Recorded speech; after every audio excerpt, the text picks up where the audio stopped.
Ďakujem pekne, vážený pán minister, vážený pán štátny tajomník, dámy a páni. Ďakujem, že ste túto návštevu nazvali pracovnou návštevou a nejakým kontrolným dňom, pretože došiel som sem v pracovnej atmosfére a hovorili sme o plnení programu vlády, ktorý sme si schválili v roku 2023 až do roku 2027. Dámy a páni, keby sme si zobrali iba ministerstvo, na pôde ktorého teraz stojím, a keby bolo ľuďom na Slovensku dopriaté, aby dostávali všetky objektívne informácie o tom, čo toto ministerstvo robí na viacerých úsekoch, tak by nikto nemohol povedať ani pol slova na adresu vlády Slovenskej republiky. Mne je naozaj veľmi ľúto, že veľké výkony, ktoré viaceré ministerstva podávajú, sú prekrývané politickými témami, zbytočnosťami a často agendou, ktorá nemá nič spoločné s prácou vlády Slovenskej republiky. Nech je teda ministerstvo dopravy dobrým príkladom toho, čo sa dá všetko zvládnuť za obdobie, ktoré nie je dlhšie ako 1,5 roka. Samozrejme platí, že kto chce psa byť, palicu si nájde, alebo kto hľadá, nájde. Ale ja by som veľmi rád v prítomnosti pána ministra a pána štátneho tajomníka urobil taký prvý odpočet po roku a pol, hoci ten odpočet by sa vždy mal robiť až po 4 rokoch. Pretože ja už nebudem počúvať vyjadrenia opozície a nebudem čítať, počúvať a sledovať vaše príspevky, ktoré v podstate naznačujú, že táto vláda nerobí nič. Už len ten, kto prichádza do Bratislavy, musí vidieť, čo to je, keď si dáme za cieľ rozostávať Slovenskú republiku. Stačí, keď niekto navštívi bratislavské letisko, tak pochopí, že sa dejú nejaké veľké veci, ktoré tu doteraz neboli. Vláda Slovenskej republiky je kontrolovaná na viacerých úrovniach, pokiaľ ide o plnenie programu vlády. Na úrade vlády máme vlastný kontrolný mechanizmus. Ja som pánovi ministrovi oznámil, že podľa našeho hodnotenia, ak si zoberieme celý program vlády v oblasti dopravy, tak po roku a pol môžeme konštatovať 40% naplnenie všetkých merateľných cieľov, ktoré máme v programovom vyhlásení vlády. My sme teraz stáli s pánom ministrom pred mapou Slovenska asi 20 minút a pokiaľ dôjde k naplneniu všetkých cieľov, ktoré máte do konca tohto roka, tak to číslo výrazne poskočí, pretože budú splnené ďalšie projekty. Dámy a páni, dovolte mi, aby som bez akýchkoľvek papierov, pretože viem, čo sa deje na ministerstve dopravy a sledujem to aj na rokovaniach vlády, povedal najpodstatnejšie veci. Poprvé, ministerstvo pochopilo, že potrebuje si urobiť poriadok v legislatíve. Preto bol prijatý historický zákon o strategických investíciách, ktorý výrazne pomáha, ak je tu záujem niečo urýchliť, ak tu máme nejakého dôležitého investora. Jednoducho je to legislatíva, ktorá bola prelomová a som veľmi rád, že ministerstvo dopravy sa k tejto legislatíve nielen prihlásilo, ale na nej aj poctivo pracovalo. Veľmi ma teší, že sme dotiahli dokonca stavebnú legislatívu. Dodnes o tom budeme ešte odpočítavať. Ja chcem urobiť zatiaľ všeobecnú charakteristiku rezortu. Pokiaľ zoberieme stavebnú legislatívu, takisto významným spôsobom skracuje všetky procesy, ktoré dnes existujú v oblasti stavebníctva. Je tu jedna téma, ktorá trošku rezonovala v ostatnom čase, ale ju musím spomenúť, a to je, že ministerstvo dopravy chytilo poriadne do rúk projekt nájomného bývania. A my sme urobili z projektu výstavby nájomných bytov reálny projekt. Reálny projekt. Je funkčná agentúra, máme investorov, ktorí do toho idú, prichádzajú ďalší investori, urobili sme príslušné zmeny v legislatíve a Slovenská republika bude v najbližších mesiacoch a rokoch svedkom masívnej výstavby nájomných bytov. Ešte raz pripomínam, nehovorím o sociálnych bytoch, hovorím o nájomných bytoch, kedy si bude môcť občan Slovenskej republiky vybrať, či pôjde do hypotéky a do vlastného bytu, alebo pôjde do nájomného bytu. Pri týchto nájomných bytoch chcem zvýrazniť, že ide predovšetkým o príspevok zamestnávateľa, ktorý môže tieto byty urobiť mimoriadne atraktívne. My sme v rokoch 2006 až doteraz urobili množstvo rozhodnutí, za ktorými si stojíme. Pamätáte sa, dámy a páni, v akom stave bolo bratislavské letisko v roku 2006? No, bolo pripravené na privatizáciu. My sme povedali, žiadna privatizácia strategického letiska v Bratislave. Naopak padlo rozhodnutie, že postavíme novú príletovú halu, ktorá je moderná a ktorá pravdepodobne bude predmetom našeho skúmania budúcnosti, či bude dostatočne veľká na nával, ktorý v súvislosti s rozvojom bratislavského letiska prichádza. Tak môže alebo nemôže fungovať štátne vlastníctvo. Pozrite sa, aké výsledky malo bratislavské letisko v roku 2024. Zisky, rozširovanie počtu liniek, pokiaľ ide o Bratislavu a ďalšie mestá a ďalšie krajiny. A verím, že v tomto trende toto letisko bude pokračovať. A ak to bude nevyhnutné a zistíme, že kapacita tohto letiska nebude postačovať, budeme uvažovať o ďalšom rozširovaní tohto priestoru. Opätovne som dnes pánovi ministrovi postavil otázku, ako sme na tom s linkou medzi Košicami a Bratislavou, pretože to je vec, ktorá má nielen praktický význam pre Slovensko, ale má aj symbolický význam pre Slovensko. Informoval ma o stave, kde sa nachádzame. Ja si myslím, že moja cesta, ktorú absolvujem budúci týždeň vo štvrtok do Budapešti, môže byť v tomto rozhodujúca a kľúčová a že nájdeme partnera, ktorý bude garantovať pravidelnú linku Košice, Bratislava, Bratislava a Košice. Ministerstvo dopravy to nie je iba cestná sieť. Uvedomte si, že to je letecká doprava, to je vodná doprava, to je samozrejme železničná doprava. Ak sa pozriete, čo sa deje v severnej časti železničného prepojenia medzi Košicami a Bratislavou alebo Bratislavou a Košicami, musíte potvrdiť obrovské investície do týchto častí železničnej siete. Pokiaľ ide o vodné záležitosti, ministerstvo je veľmi ďaleko, pokiaľ ide o úvahy, čo urobiť s bratislavským prístavom. Ten prístav má obrovskú perspektívu. My sme o tom spolu s pánom ministrom hovorili. Verím, že ten posun bude, ale o tom oni budú hovoriť v tej druhej časti, čo ich čaká v najbližšom období. Samozrejme, mnohí sa pýtate, čo bude, ako to vyzerá s našimi cestami. Dámy a páni, v roku 2010, keď som odchádzal ako predseda vlády po prvom mojom mandáte, boli na stole 2 PPP projekty, ktoré garantovali dokončenie diaľnice Bratislava-Košice. To, že sa nový minister dopravy, ktorý vtedy prišiel vo vláde pani Radičovej, rozhodol tieto PPP projekty zrušiť a išlo sa inak, malo vážne dôsledky pre výstavbu diaľničnej siete na Slovensku. Napriek tomu, mi dovolte povedať základné veci, ktoré považujem v roku 2025 za rozhodujúce. Minister dopravy vidí ako realistické, že by sme v roku 2025 dokončili obchvat Ružomberka. Ak budeme mať trošku šťastia, tak na prelome rokov 25-26 by mali byť odovzdané veci, ktoré sa týkajú Višňového. V tomto období by mali byť dokončené aj obchvaty Šale a Sabinova. Rozostavia sa ďalší obchvat, ktorý sa týka Prievidze. Pokiaľ ide o diaľničnú sieť, chcem pripomenúť obchvat predovšetkým Košíc, ktorý významne pomôže smerom na Maďarsko, ktorý by mal byť dokončený do konca roku 2025. A sú tu aj iné cesty ako diaľničné úseky. Viete, čo sa deje pred Bratislavou? To je mimoriadne dôležitá križovatka, na ktorej dnes ministerstvo dopravy pracuje, ktorá zabezpečí, už teraz to vidíte, že ten tlak na Bratislavu bude čím ďalej tým menší a menší, ak to prepojenie diaľničných sietí pred Bratislavou bude dokončené. Veľmi sa teším, pán minister, že pokračuje severné prepojenie. To je Tvrdošín a ďalej. Ďalej máme na stole úsek medzi Banskou Bystricou a Slovenskou Ľubčou. Ďalej je to Krývaň a Mýtna. A ďalšie veci, na ktorých dnes ministerstvo pracuje a ktoré chce samozrejme v roku 2025 aj dokončiť. Minister dostal za úlohu rozostávať Slovensko. A to sa mu aj podarilo.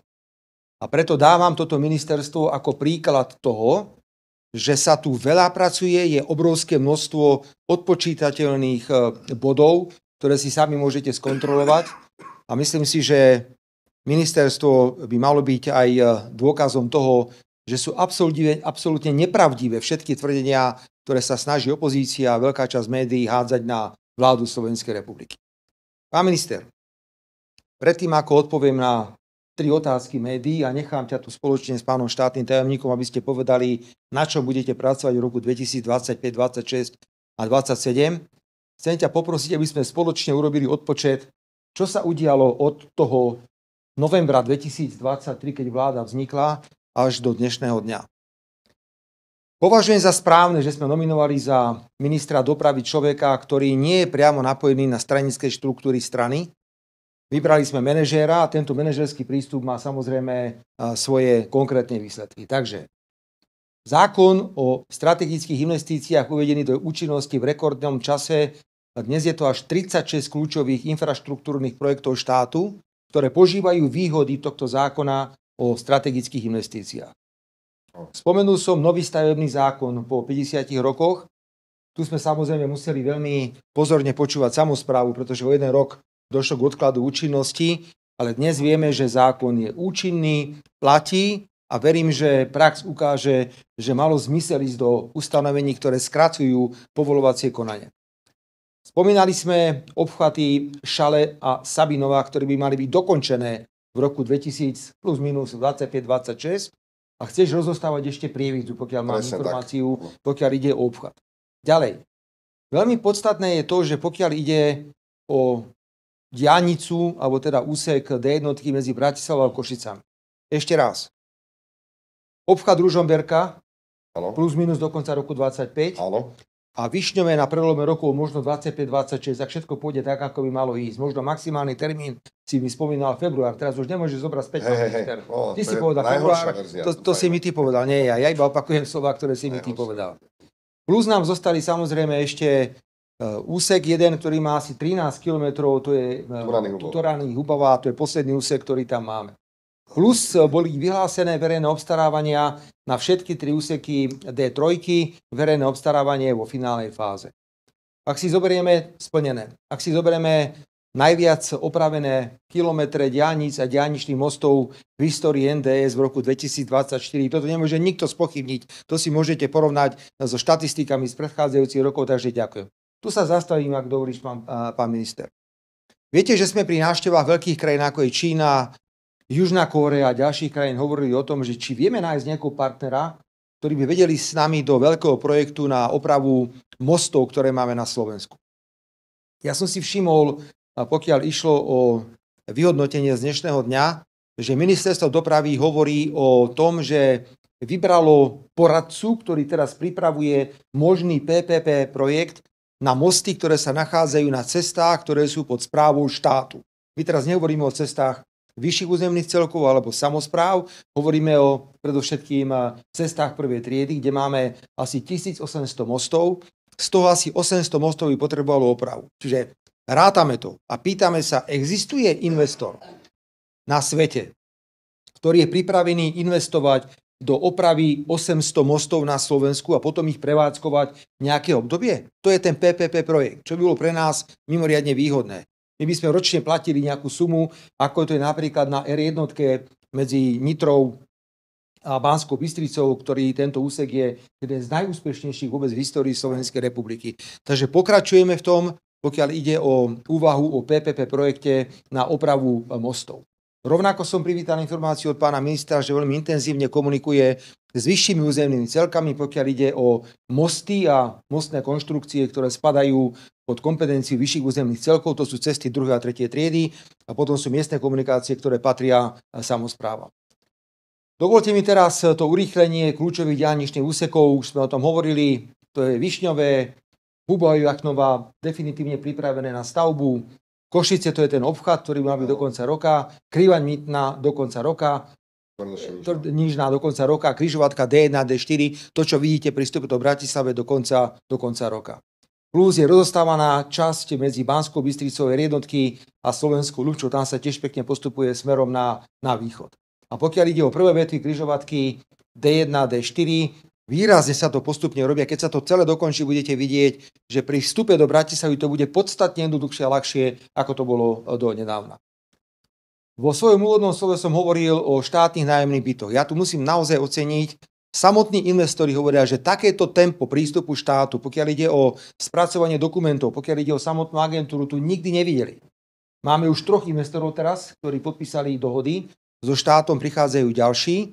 A mimoriadne vážne rozhodnutie bolo urobené v tom, že sme prijali novelizáciu zákona, ktorá umožňuje, aby peniaze, ktoré sú naakumulované v 2. pilieri, mohli byť použité okrem iného aj na tieto projekty, okrem iných projektov, ako sú energetické projekty a tak ďalej a tak ďalej.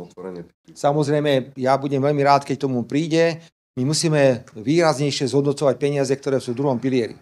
Dámy a páni, dovolte mi jeden údaj, ktorý je trošku mimo tejto tlačovej konferencie, ale ktorý o niečom hovorí. 58 000 ľudí na Slovensku má kombinovaný dôchodok z 2. piliera a zo sociálnej poisťovne. V priemere sú všetky tieto dôchodky nižšie o 50 eur mesačne, ako by ich mali, keby ich brali len cez sociálnu poisťovňu. Aj to je téma, o ktorej musíme hovoriť, pretože si myslím, že ľudia by mali mať viacej slobody rozhodnúť sa, či chcú ísť, pokiaľ ide o realizáciu dôchodkov cez 2. pilier, alebo to nechajú iba na sociálnu poisťovňu. Pán minister spolupracuje so samosprávami, to sú nielen mesta, obce, ale vyššie územné celky. Je rozostávaných ďalších 200 kilometrov cyklotrás po celom Slovensku. Pán minister, veľmi ťa prosím, skús dotiahnuť ten spor s Bratislavou, pokiaľ ide o tie nezmyselné cyklotrasy v strede mesta, po ktorých nikto nechodí. Nikto. Ja chodím okolo tých cyklotrás, ja som tam v živote žiadnu cyklistu nevidel. Jediné, čo vidíme, sú zápchy aut, ktoré sú spôsobené tým, čo primátor urobil. Viem, že to je právny problém, ale som rád, že v tomto, pokiaľ ide o Slovensko, sa pokračuje ďalej. Pokiaľ ide o obchvat Prešova a prípravu štvorky, dostali sme 70 miliónov, čo sme teraz žiadali, čo je obrovský úspech, ďakujem takisto. Spomínaný PPP projekt na masívnu opravu mostov na cestách 1. triedy. Hovoríme o 800 mostoch, ktoré treba opraviť, lebo sú v zlom stave a je to veľká modernizácia severnej železničnej trate Bratislava-Košice, ktorú som tiež spomínal. Pokiaľ ide ostatné veci, ja som niektoré z nich naznačil, bude o nich hovoriť určite pán minister spolu so štátnym tajomníkom. Takže základný cieľ. Chceli sme rozostávať Slovensko. Slovensko je rozkopané a rozostávané. A prosím občanov Slovenskej republiky, aby nám prepáčili, ak niekde narazia na prekážky, ktoré sú spojené s takouto výstavou. Robíme v rámci možnosti všetko, čo sa dá. 3 otázky na mňa, potom vás nechám už k dispozícii pána ministra a pána štátneho tajomníka. Samozrejme, chceme. Poprosím pán Váhovský, televízia Markiza. Dobrý deň, pán premiér, otváram sa televízia Markiza. Ja som sa opýtať v súvislosti s PPP projektom na mosty. Odborníci už aj v minulosti hovorili, že Slovensko už má peniaze len na jeden projekt, ak to berieme do nejakej časovej cykly, ktorý budeme splácať, ako splácame D4R7. Ale druhá možno taká vec, pritom je aj to, že napríklad aj teraz sa stalo v tom Poprade, 3 dní bola úplne prerušená vlaková doprava presne kvôli mostu, ktorý v katastrofálnom stave, ktorý došiel do toho katastrofálneho stavu, že či možno vláda nechce trošku urýchliť aj tento proces, ktorý ste hovorili, a či to nie je proste prioritné. Pán redaktor, dôležité je povedať slovenskej verejnosti, že sa zmenila situácia v tom, že my sme lepšie pripravení na stavby, ako na ich financovanie. Niekedy to bolo tak, že boli peniaze, ale neboli pripravené projekty. Teraz mi dokonca ukázal pán minister niekoľko úsekov, ktoré by sme mohli okamžite stavať. Máme priority. Priorita je sever, priorita je tam a tam, ale sú aj stavby, ktoré sú pripravené, pokiaľ ide o dokumentáciu, ale nie je to možné. Takže možno aj to je odpoveď na vašu otázku, pokiaľ ide o tento most, ale k tomu mostu sa potom v tej druhej časti určite vyjadrí pán minister dopravy. A k tej prvej téme, tá je veľmi dôležitá, a to sú PPP projekty. Kto sa bojí, pán redaktor, nech nechodí do lesa. Keby som ja v roku 2008 zobral vážne všetky výhrady, ktoré mi hovorili ohľadne dostavby 3. a 4. bloku v Mochovciach, nikdy by som do toho nešiel. Keby som bral všetky výhrady, ktoré sa týkali zastavenia privatizácie bratislavského letiska a nešli by sme do výstavby letiska vlastnými silami, no tak jednoducho neviem, čo by sa tu na Slovensku dialo. A to je aj teraz. My predsa hovoríme o výstavbe nového jadrového bloku. Netreba sa toho báť. Najdrahšie veci sú tie, ktoré nie sú jednoducho postavené. Máme 800 mostov, ktoré treba opraviť, lebo sú v zlom stave. Hovorím teraz opätovne o mostoch, ktoré sú na cestách 1. triedy, ktoré spadajú pod kompetenciu tohto štátu. A musíme si odpovedať na otázku. Tak teraz budeme špekulovať, jak babka Pincasková s taštičkami, že či o to budeme sa usilovať o 15 rokov, alebo s nejakými rizikami pôjdeme do toho teraz, nájdeme partnera a o pár rokov mu začneme platiť každoročne nejakú sumu peňazí. Záleží od toho, ako tá koncesná zmluva bude nastavená, či to bude na 15, na 20 rokov. V prípade R1 tiež všetci kričali, že nedobré, zlé. Dnes je to jeden z najlepších projektov, aký je. Pre Slovensko je najlepšie rozostávať aj za cenu, pán redaktor. Že by sme navýšili zadlženie, ja s tým nemám žiadny problém. Ak to zadlženie nejde na spotrebu, ale ide do investičných projektov a súčasne ale plníme aj všetky kritériá, ktoré sa týkajú eurozóny, lebo sme súčasťou eurozóny, netreba sa toho v žiadnom prípade báť. PPP projekt, aby som bol úplne jasný, je v tomto okamihu jediná finančná možnosť, ako sa pustiť do opravy mostov. Pretože my nemáme zdroje, európske fondy, toto ministerstvo minia ako bláznivé. Myslím si, že ste najlepší rezort v čerpaní eurofondov. Ja sa k tomu ešte vrátim. A preto si treba povedať, že ak nemáme eurofondy, plán období minutý, štátny rozpočet je taký, aký je, riešime dnes konsolidáciu, PPP projekty sú jediná cesta. Že my sa toho nebojíme, pán redaktor, a vždy tie výhrady pozeráme a vnímame skôr politicky, lebo vedia, že musíme im povedať, aby to nerobili, aby náhodou neboli úspešní. Ešte raz, 700 miliónov môžeš doplniť, pán minister, vyčlenených na regionálnu dopravu. Všetky obchvaty, ktoré sú urobené okolo miest diaľničné, sme povedali, že oslobodíme od diaľničných známok. Čiže tam, kde to je ekonomicky možné, to robíme. A potom je to významná vec, to je hodinový takt na železnici medzi Bratislavou a Košicami a už som spomenul najlepší rezort v čerpaní eurofondov. Čiže prosím, naša filozofia, najdrahšie je to, čo nie je postavené.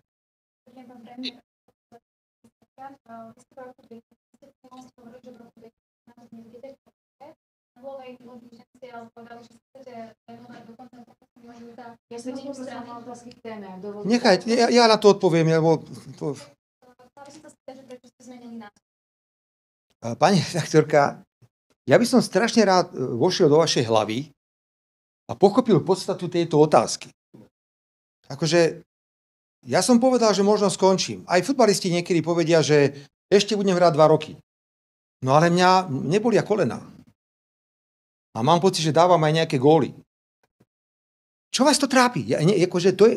Najväčší zločin Roberta Fica je, že tu stále je. Toto je váš problém. Vy hľadáte všetky dôvody, aby ste vás z tej politiky vyhnali. A už keď nemáte čo, lebo ja nemám žiadne škandály, žiadne kauzy, vy to dobre viete. Žiadne škandály so mnou nie sú spojené okrem toho, že ma chceli zastreliť. A tu mi chcete dať ako škandál na môj krk. A vy uvažujete, že čo mu len povieme, aby konečne odišiel. Tak mu teda povieme, no ale vy ste povedali, že v roku 2014 tu nebudete a stále ste tu a ešte ste povedali v handle, že tu ešte chcete byť. Nebolia ma kolená, dávam góly. To je moja odpoveď. Takže budete musieť to strpieť, pani redaktorka. Je mi to hrozne ľúto, ale na základe vašich víziev ja len tak ľahko neodídem. Pokiaľ budem cítiť, že tu je podpora, že robíme rozumné veci, toto sú fantastické veci. Tak sa teším z tohto, že rozostával tento minister so svojím tímom, so štátnymi tajomníkmi a ďalšími celé Slovensko. To sú brutálne veci. O toto presne ide. A teraz si zoberte, že pôjdeme do tej jadrovej elektrárne. Úžasná vec. Ak sa podarí ministrovi to, čo chce urobiť v Bratislavskom prístave, budete takto otvárať oči. Ak možno o rok začneme otvárať stovky, tisícky nájomných bytov, to sú úžasné veci. Kto stojí proti nám? Ľudia, ktorí nie sú schopní povedať absolútne nič. Jediné, čo vedia povedať, je, že lebo Fico a zatvorte ho a obeste ich a zastrelte ich. To je celé. My máme jasnú alternatívu. My vieme, čo chceme. Chceme postaviť Slovensko, pracujeme na ňom. Samozrejme, že všetko nejde dokonale, pretože ja sa tomu znovu vrátim. Politický systém vôbec v Európe je obrovská prekážka ekonomického rozvoja, pretože my nie sme schopní konkurovať iným svetovým krajinám. Ako chcete konkurovať Číne? A vrátim sa k tomu veľmi presne. Ak si Čína naplánuje 5-ročný plán, 10-ročný plán a nič jej nebráni v tom, aby tie plány dosiahla. Čo máme my? My máme akorát tak, že prídu voľby, prvý rok sa nejako spamätávame, druhý, tretí rok niečo robíme a štvrtý rok sa pripravujeme na ďalšie parlamentné voľby. A príde ďalšia vláda a všetko zmení. My sa musíme nad týmto zamyslieť, či sme schopní urobiť nejakú širšiu dohodu v tomto štáte, že to je jedno, či to bude pravicová vláda, ľavicová vláda, liberálna vláda. Budú nejaké trendy, ktoré sa budú podporovať. Ale zatiaľ takáto dohoda tu neexistuje a z tohto titulu, ja sa znovu k tomu vrátim, pani redaktorka, prosím, ak politici majú nejakú mieru podpory v štáte, a my ju máme. Ja som v politike od roku 1992, ja chápem, 91 dokonca. Ja chápem, že vás to štve, že po 33 rokoch som stále tu. A stále niekde patrím k tej špičke politickej scény. Ale nevyháňajte ma takýmito lacnými otázkami, že v roku 2014 ste povedali, že už nebudete, čo tu preboha ešte robíte. Poprosím vás poslednú otázku k téme na pána premiéra. Pán Skorila, TA3, ďakujem.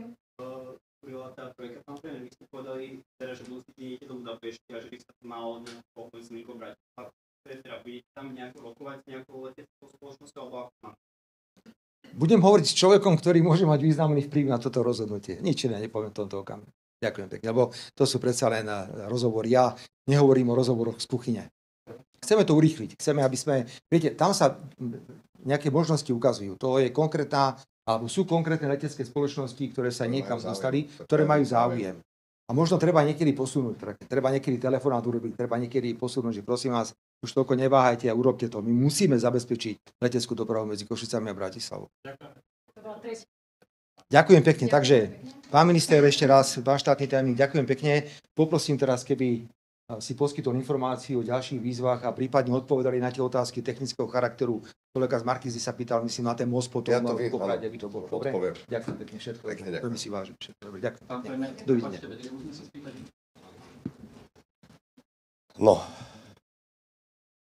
môžeme ešte? Ja sa v prvom rade ospravedlňujem, ja som není úplne v pohode zdravotne, tak trošku možno budem do toho kašľať a chrypeť. Kolegovi z Markízy.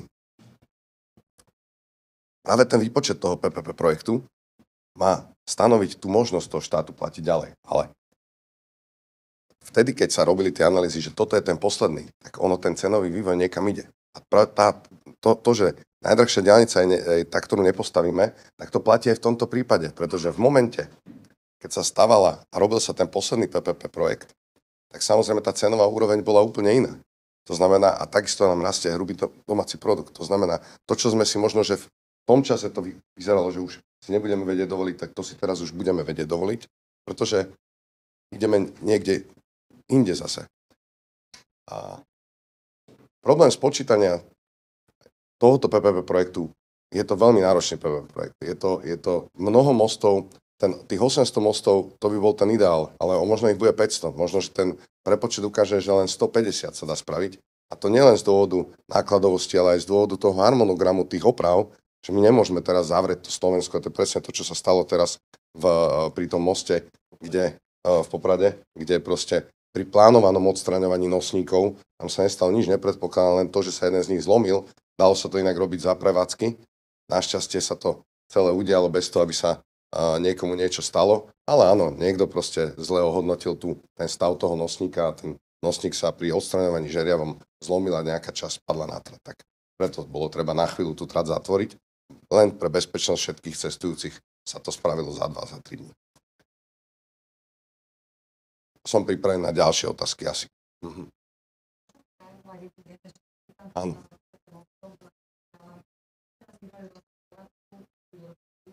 Áno.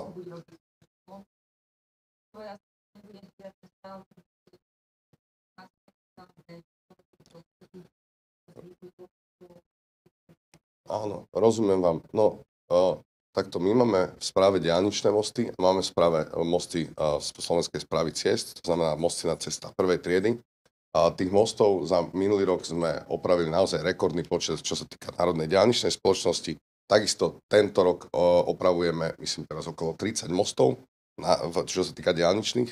A čo sa týka mostov v správe SSC, tak neviem, či sledujete, začali sme riešiť napríklad ten most v Komárne, podobne, čiže áno, my ideme ďalej svojimi vlastnými silami, ale ten zanedbaný stav tých mostov nie je až taký, by som povedal, tragický na tej štátnej strane, ako on je tragický na tej strane tých samospráv. Preto my im ideme urobiť ten PPP projekt, ktorý veríme, že oni budú vedieť replikovať, tak aby nešiel do štátneho dlhu, aby si vedeli to zabezpečiť. A k tomu tiež poviem, že sú rôzne kraje, sú rôzne samosprávy, v niektorých samosprávach vôbec nemajú problém so správou vecí, ktoré sú im zverené a v iných ten problém majú. To znamená, je to tiež historicky dané tým, ako hospodárili a ako sa venovali tým svojim mostom. Lebo tých mostov je na Slovensku teda 8 000 či 9 000. Neviem presné číslo. To znamená, že ten štát ich spravuje v podstate na konci dňa menej. Nehovoriac o tom, že s elektrifikáciou aut nás čakajú väčšie záťaže tých mostov, čiže my musíme sa na to pozerať aj pro futuro tak, že v podstate, keď dneska máme osobnú dopravu elektrickú, kde tie autá rádovo vážia oveľa viac, tak si predstavte, keď ideme tým smerom, že ideme elektrifikovať nákladnú dopravu, kde tie kamiony zrazu nebudú vážiť proste 10-17 tón, ale budú vážiť násobne viac. To znamená, my aj preto to musíme tie mosty rekonštruovať a pozerať sa na to, a akú záťažovosť budú musieť zniesť do budúcna. Ja sa ešte, kým nie sú teda ďalšie otázky, ešte sme si chceli povedať možno niečo k tomuto. Čiže, ako sme hovorili, odovzdanie tých 6 diaľničných úsekov do konca roka, z dnešného pohľadu možno, že najrizikovejšie sa javí práve Višňové, ale tam zase im, jak sa povie, najviac chodíme šlapať na krk. Čiže verím tomu, že pán štátny ich dokáže dotlačiť do toho, aby to do konca roka bolo. Tak sa dúfajme, že bude úspešný, dúfam, že zhotoviteľ bude úspešný. Veľký otáznik je samozrejme aj nad obchvatom Ružomberka, lebo to je tá komplikovaná stavba. Hoci čo sa môže stať. Stále ale zatiaľ držíme koniec roka. Košice, Šaca, verím, že výrazne skôr než koniec roka. Krývaň, Mýtna takisto, Rodošín, Nižná takisto, výrazne skôr. A neviem, či ste si všimli, D1, D4 naozaj sa nám daria tie kľúčové pripájače otvárať priebežne.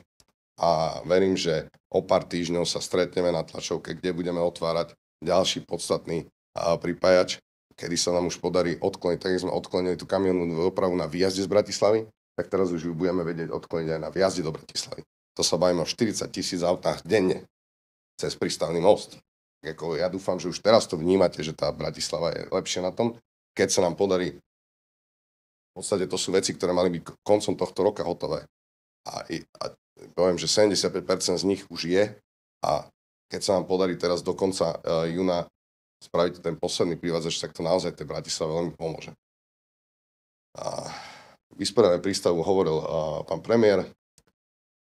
Leteckú linku Bratislava Košice máme zatiaľ 2 uchádzačov. Nie je to klasický tender, nie je to verejné obstarávanie, je to ponuková otvorená výzva. To znamená, tam je iný trošku priebeh. My môžeme hovoriť o tom, môžeme dokonca sa s nimi rokovať, môžeme s nimi rokovať o zmene podmienok. Na konci dňa musíme im ale povedať, že toto sú podmienky a dajte všetci cenu. A to, o čom hovoril pán premiér, je konkrétne motivujeme uchádzača Vizer, ktorý v podstate je, by som povedal, kontrolovaný maďarskou vládou, tak aby nám tiež dali ponuku. O toto ide. Veľmi sa budeme tešiť, keď dajú. Už budeme mať 3. Verím, že jeden z nich to tým pádom nakoniec dá. A od októbra môžeme lietať. Prievizu sme hovorili, PPP sme si povedali, tak ešte.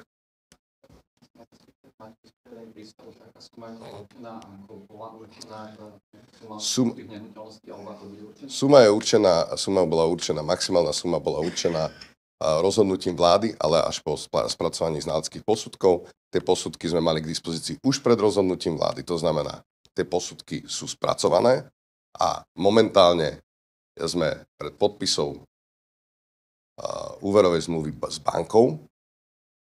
Viacej vám o tom nebudem hovoriť z toho pohľadu, aby toto nám všetko zbehlo, ale samozrejme všetko bude zverejnené, všetko si môžete pozerať. Prosím? Konkrétna suma nie je známa. Je známa nejaký maximálny limit vlády? Myslím si, že je už známa konkrétna suma. A nemôžete komentovať? Viete čo, ja ju nemám v hlave. Takže. Maximálny limit to bolo 170 miliónov. Áno, bolo to stanovené už z tej sumy, kde sa to hýbe, zhruba. Čiže toľko to bude. Dobre? Ďakujeme veľmi pekne. Prístavy, ktoré ročný zisk má cca 2 milióny eur. Prosím vás. Bolo 76 násobok. Ešte raz. Získavame, dobre. Ja vám tú ekonomiku vysvetlím, dobre? Môžeme si spraviť separátne sedenie k tejto téme a rozkrieme vám to celé. Verte mi, že veľmi na tom budeme dobre tento štát, keď sa nám toto podarí dotiahnuť. A je to celé robené v spolupráci s bankou, ktorá to financuje, ktorá má svoje headquarters niekde úplne inde, a myslím, že v Belgicku. Čiže tam sa na to pozerajú, myslím si, že iní experti. A keď oni nám podpíšu, že to je v poriadku, tak si myslím, že to je v poriadku. Ešte hospodárske noviny? Možno?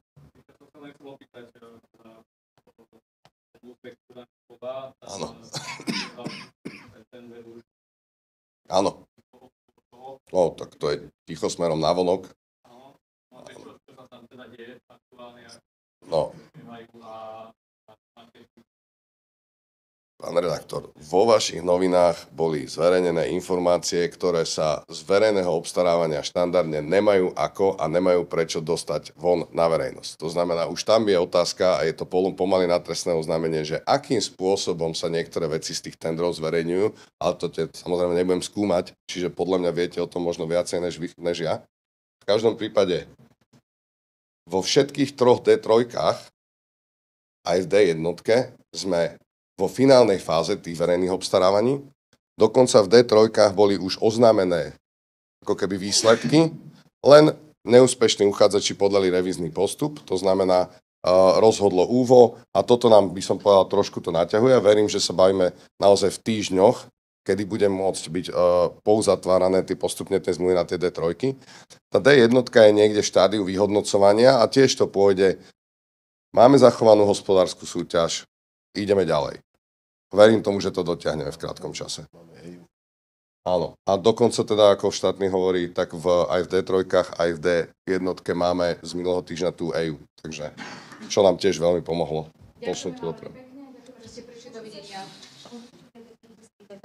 No, dobre, tak ja mám ešte takto. Dobre, ďakujem pekne.